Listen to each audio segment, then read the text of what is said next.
Hello students, welcome to e-learning platform by Automobile Engineering Department once again. तर माझं introduction मी already तुम्हाला करून दिलेलं आहे प्रोफेसर के जी घळसासी. आणि मी जो तुम्हाला सब्जेक्ट शिकवणार आहे तो कुठला असणार आहे ऑटोट्रॉनिक्स. सब्जेक्ट कोड आहे 22654. तर आपण चॅप्टर नंबर 3 बघत होतो सेन्सर्स अँड ॲक्च्युएटर्स, आणि हा चॅप्टर नंबर 3चा व्हिडिओचा पार्ट नंबर 3 असणार आहे. या लेक्चरमध्ये आपण जे टॉपिक्स कव्हर करणार ते कुठले कुठले आहेत बघा. तर फर्स्ट वन असणार आहे ॲक्च्युएटर्स. तर व्हॉट इज मीन बाय ॲक्च्युएटर्स आणि ऑटोमोबाईलमध्ये यूज केले जाणारे वेगवेगळे ॲक्च्युएटर्स कुठले असणार ते आपण बघणार आहे. नेक्स्ट वन आहे आयडियल स्पीड ॲक्च्युएटर. म्हणजे काय आयडियल स्पीड जे व्हेकलमध्ये कंट्रोल केलं जाणार त्याच्यासाठी आपण ॲक्च्युएटर यूज करतो. तर त्याचं कन्स्ट्रक्शन आणि वर्किंग कसं असणार आहे ते आपण बघणार आहे. नेक्स्ट आहे इलेक्ट्रॉनिक फ्युएल इंजेक्टर. म्हणजे काय असणार आहे, जो फ्युएल इंजेक्टर असणार आहे तो आता रिसेंटली इलेक्ट्रॉनिकली ऑपरेट केला जातो. तर त्याचं कन्स्ट्रक्शन आणि वर्किंग कसं असणार आहे हे आपण स्टडी करणार आहे. तर हे जे टॉपिक्स असणार आहेत ते आपण या लेक्चरमध्ये कव्हर करणार आहे. तर फर्स्ट वन आहे ॲक्च्युएटर्स. आता बघा, an actuator is a type of motor that is responsible for moving or controlling a mechanism or system. म्हणजे काय असणार आहे, ॲक्च्युएटर म्हणजे एक सिंपल मोटर असणार. ते काय करणार आहे, तर जे मेकॅनिझम असेल ते मेकॅनिझम कंट्रोल किंवा मूव्ह करण्याचं काम करणार. It is operated by a source of a energy, typically electric current, hydraulic fluid pressure और न्यूमॅटिक प्रेशर. म्हणजे काय असणार आहे, जी मोटर्स असणार आहे किंवा जे ॲक्च्युएटर असणार ते वर्क कसे होणार, तर इलेक्ट्रिकली वर्क होतील, हायड्रॉलिकली वर्क होतील किंवा न्यूमॅटिक प्रेशरवर वर्क होतील. And convert that energy into the motion. आणि फायनली ते काय करणार आहेत, त्याचं कन्वर्जन कशामध्ये करणार आहेत, तर मोशनमध्ये करणार आहे. And actuator is the mechanism by which a control system acts upon and environment. The control system can be a simple, a fixed mechanical or electronically system, software based, that is printer drive robot control system, a human or any other input. The types of automotive actuator. Types of actuator automobile मध्ये use केले जाणारे कुठले कुठले आहेत बघा. First one आहे idle speed actuator. Next आहे exhaust gas recirculation valve, fuel injector, canister purge control valve, air conditioning आणि इलेक्ट्रॉनिकली स्पार्क टायमिंग कंट्रोल. तर हे जे ॲक्च्युएटर आहे ते आता आपण वन बाय वन स्टडी करणार आहे. फर्स्ट वन आहे तो कुठला बघा, आयडियल स्पीड ॲक्च्युएटर. तर त्याचं कन्स्ट्रक्शन बघा काय. In throttle body and port fuel injection system, engine ideal speed is control by passing a certain amount of air flow pass the throttle wall in the throttle body housing. म्हणजे काय केलं जातं आहे, जो हा इथला थ्रोटल वॉल आहे त्या थ्रोटल वॉलमध्ये काय असते, एअर इकडून येत असणार आहे. तर ह्या थ्रोटल वॉलमधली एअर यूज न करता काय केली जाते, सर्टन अमाऊंट ऑफ एअर कुठून पास केली झाली, तर थ्रोटल बॉलच्या साईडहून जे बायपास वॉल असणार आहे तिथून पास केली जाते. The IAC system, that is ideal air control system, consist of an electronically control stepper motor और actuator operated by the ECM. आणि ही जे आयडियल स्पीड ॲक्च्युएटर असणार ती काय असणार, तर ही इलेक्ट्रॉनिकली मोटर असणार. इथं तुम्हाला दिसत असेल आयडियल एअर कंट्रोल मोटर और solenoid operated air and which is controlled by ECM म्हणजे इलेक्ट्रॉनिकली कंट्रोल मॉड्यूम.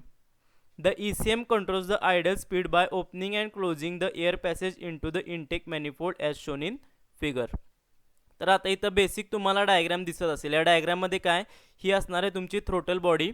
या थ्रोटल बॉडीमध्ये काय असणार आहे, ही थ्रोटल वॉल किंवा थ्रोटल प्लेट असणार आहे. इकडून एअर सगळी आत येणार आहे इंजिनकडं. पण ही एअर यूज न करता काय केलं जातं, बायपास एक पॅसेज तयार केलं होतं. आणि त्या बायपास पॅसेजमध्ये काय केलं जाणार, तर ही सोलोनाइड ऑपरेटेड किंवा एअर ऑपरेटेड मोटर त्याच्यामध्ये फिट केली जाणार आहे. आणि according to the engine calculations म्हणजे इंजिनकडून जो येणारा सगळा डेटा असणार आहे तो सगळा डेटा ECM काय करणार आहे, मॅनिप्युलेट करणार आहे. आणि त्यानुसार इनटेक पॅसेजमध्ये किती अमाऊंट ऑफ एअर लागणार आहे तो कॅल्क्युलेट करणार आहे. आणि त्यानुसार त्याची इन्स्ट्रक्शन कशाला देणार आहे, तो हा ECM कशाला देणार, तर IAC वॉलला देणार. त्याप्रमाणे IAC वॉल काय होणार आहे, पुढं किंवा मागं स्लाईड होणार आहे. आणि त्यामुळे काय होणार आहे, जो इथला ओपनिंगचा पॅसेज असणार आहे तो कमी किंवा जास्त होणार आहे अकॉर्डिंग टू द रिक्वायरमेंट. आणि त्याप्रमाणे काय होणार आहे, एअर इथून पुढं कुठं जाणार आहे, इंजिनमध्ये जाणार आहे. म्हणजे काय होणार आहे, जेवढी एअर रिक्वायर्ड असणार आहे आयडियल स्पीडसाठी तेवढी एअर इथं मेंटेन केली जाणार. तर अशा प्रकारे हा आयडियल स्पीड ॲक्च्युएटर वर्क होणार आहे. तर ऑपरेशन बघा, the ECM calculates the amount of air required for smooth idling based on input data such as coolant temperature, engine load, engine speed, battery voltage. म्हणजे ECM कॅल्क्युलेट करणार आहे की किती amount of air लागणार आहे for smooth idling operation. Then the ECM then signals the IAC motor to extend or retract the idle air control valve in the air bypass channel. हा air bypass channel आहे, त्याच्यावर तो काय करणार आहे, तर ही जी IAC वॉल आहे त्याला पुढं किंवा मागं किती अमाऊंटमध्ये मूव व्हायचं आहे तो त्याच्यासाठी डायरेक्ट करणार आहे. If the engine speed is lower than desired, the ECM activates the motor to retract the IAC valve. This open the channel and diverts more air around the throttle valve. म्हणजे काय होणार आहे, ज्यावेळी इंजिनचं speed कमी असणार त्यावेळी काय होणार आहे, हा IAC वॉल्व मागं सरकणार आहे, त्यामुळे काय होणार, इथून एअरचा पॅसेज जास्त फ्लो होणार आहे. आणि जर इंजिनचं स्पीड जास्त असेल तर हा IAC वॉल्व पुढं सरकणार आहे, त्यामुळे काय होणार, एअरचा फ्लो इथं कमी होणार आहे. तर अशा प्रकारे हा जो आयडियल स्पीड ॲक्च्युएटर असणार आहे तो आयडियल स्पीड ॲक्च्युएटर वर्क होणार आहे. नेक्स्ट आहे इलेक्ट्रॉनिक फ्युएल इंजेक्टर. म्हणजे जे आपले फ्युएल इंजेक्टर होते तो फ्युएल इंजेक्टर आता आपण कशावर ऑपरेट करत होतो, तर प्रेशरवर ऑपरेट करत होतो. ते आता प्रेशरवर ऑपरेट न करता कसे होतात, ते इलेक्ट्रॉनिकली ऑपरेट होतात. तर ते कसे होतात ते आपण बघणार. तर बघा, a vacuum powered fuel pressure regulator at the end of a fuel rail ensures that the fuel pressure in the rail remains constant relative to the intake pressure. For a gasoline engine, fuel pressure is usually on the order of 35 to 50 psi.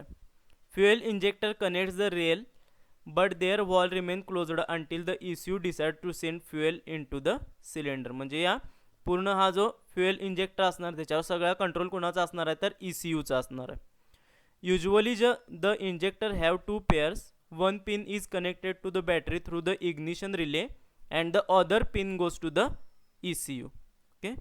The ECU sends the pulsing ground to the injector, which closes the circuit, providing the injector solenoid with the current. The magnet on the top of the plunger is attached to the solenoid magnetic field, opening the valve.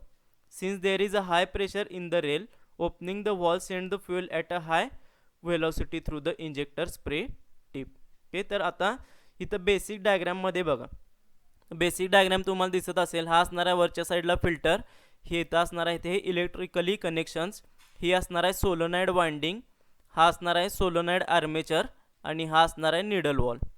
तर आता बघा, ज्यावेळी आपल्याला injector open करायचं आहे त्यावेळी काय करणार आहे, ECU इथून सिग्नल सेंड करणार आहे. कारण की का इलेक्ट्रिकल कनेक्शन्स आपण कशाला कनेक्ट केलेलं आहे, एक कनेक्शन त्याचं ECUला कनेक्ट केलेलं आहे, त्यामुळे ECU इथून काय करणार आहे, करंट जनरेट करणार. आणि तो कशामध्ये येणार आहे, तर इथं सोलोनाइड वाइंडिंगमध्ये तो करंट जनरेट होणार आहे. सोलोनाइड वाइंडिंग एक्साइट झाल्यावर काय होणार आहे, इथं मॅग्नेटिक फील्ड तयार होणार आहे. इथं मॅग्नेटिक फील्ड तयार झालं की काय होणार आहे, हा जो सोलोनाइड आर्मेचर असणार हा मॅग्नेट असणार आहे, तो काय होणार आहे, या वर मॅग्नेटिक फील्डकडे अट्रॅक्ट होणार आहे. तो वर इथं मॅग्नेटिक फील्डकडे अट्रॅक्ट झाला असा की काय होणार आहे, इथून जे असणार आहे इथं ओपनिंग क्रिएट होणार आहे. इथं ओपनिंग क्रिएट झाल्यामुळे काय होणार आहे, फ्युएल जे असणार आहे ते फ्युएल काय होणार आहे, सगळं स्प्रे केलं जाणार आहे. अशा प्रकारे हा जो फ्युएल इंजेक्टर असणार तो ओपन होणार आहे. आणि ज्यावेळी आपल्याला क्लोज करायचं आहे त्यावेळी काय होणार आहे, तर ECU कडून इथून जो इलेक्ट्रिकल सप्लाय होता तो कट केला जाणार आहे. कट केला झाल्यामुळे काय होणार आहे, इथं जे सोलोनाइड वाइंडिंगमध्ये मॅग्नेटिक फील्ड जनरेट झालेलं ते मॅग्नेटिक फील्ड कोलॅप्स होणार आहे. मॅग्नेटिक फील्ड कोलॅप्स झाल्यामुळे काय होणार आहे, हा जो सोलोनाइड आर्मेचर होता तो परत डाऊनवर्ड साईडला मूव्ह होणार आहे आणि ऑटोमॅटिकली काय होणार आहे, हा जो निडल वॉल होता तो क्लोज होणार आहे. तर अशा प्रकारे हा इलेक्ट्रॉनिकली जो फ्युएल इंजेक्टर असणार आहे तो इलेक्ट्रॉनिकली फ्युएल इंजेक्टर वर्क होणार आहे. फक्त ह्याच्यामध्ये मेन पार्ट काय असणार आहे, तर हे सोलोनाइड वाइंडिंग आणि हा सोलोनाइड आर्मेचर ह्याच्यावर ह्याचं ओपनिंग आणि क्लोजिंग काय असणार आहे डिपेंड असणार आहे. तर अशा प्रकारे हा युनिट इंजेक्टर वर्क होणार आहे.